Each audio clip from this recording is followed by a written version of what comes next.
Should I be on a gluten-free, dairy-free diet? So gluten products are processed foods made with wheat flour, breads, pasta, crackers, baked goods, basically the convenient stuff that most people love to eat at each meal and for snacks in between meals. They taste amazing and, you know, they're just not the best for you. Other less common grains also have gluten, like barley and rye, among others. The most common grains that are gluten-free are rice, oats, quinoa, and corn.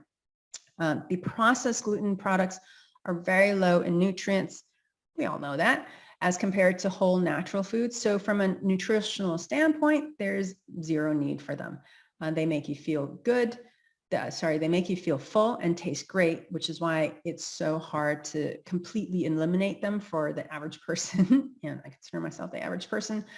Dairy products like milk, cheese, yogurt, ice cream, they provide protein, but you have other animal sources that are far superior. So it's really difficult to justify the need for them other than they also taste great, right? I recommend reducing your intake of gluten and dairy, but I don't think for most people they actually have to completely avoid it. Having said that, most mammals lose the ability to digest milk in adulthood. And that includes cats as well. So better watch feeding the milk to your cats. For those who are of Asian and African descent, you're more genetically prone to be intolerant to lactose, which is the sugar in milk. So I would advise for you guys to, and ladies, to go dairy-free as much as possible. Northern Indians have a lot more trouble than Southern Indians. So it's definitely geographic. Only about 5% of Northern and Central Europeans have lactose intolerance as compared to 90 to 100% of East Asians. Africans are about 70 to 90% lactose intolerant as adults. The reason is hypothesized that in hotter climates, they couldn't raise cattle easily and the milk went bad more quickly, so they drank less.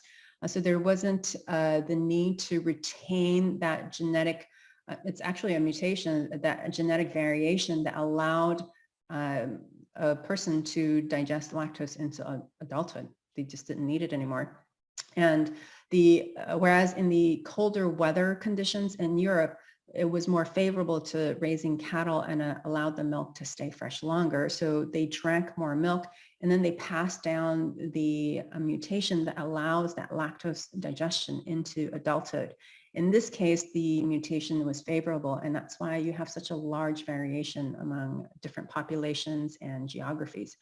So the other thing is for those who are overweight or prone to cysts, I do suggest that you avoid dairy because in Chinese medicine, dairy is considered to cause more dampness, which those conditions are. They're just damp conditions. Being overweight and cysts are symptoms of too much dampness. If you experience a lot of bloating or symptoms when eating gluten or dairy, you should avoid them because if you can see the effects on a body, like overall visible level, you know that they're creating a lot of havoc on a microscopic cellular level. So I do recommend in those cases when it's really that obvious for you to just avoid it as much as possible. For the rest of the population, which is most people, your attitude towards your eating habits will be what determines how successful they are in helping you on your motherhood journey. If you're able to easily go gluten and dairy free without any angst or worry, then do so. If it feels like a struggle and that you're depriving yourself, then just reduce the amount because that feeling of struggle is going to create resistance, which is going to lower your frequency. Anything that you do should be done with a willing, open, and soft attitude, which will keep your frequency high and more of a match to your desire. You can also test your food in meditation to see if they work for you or against you. You can watch my video on how to test your supplements, which I'll provide the link below. You'll test specific foods instead of supplements, but the process is exactly the same.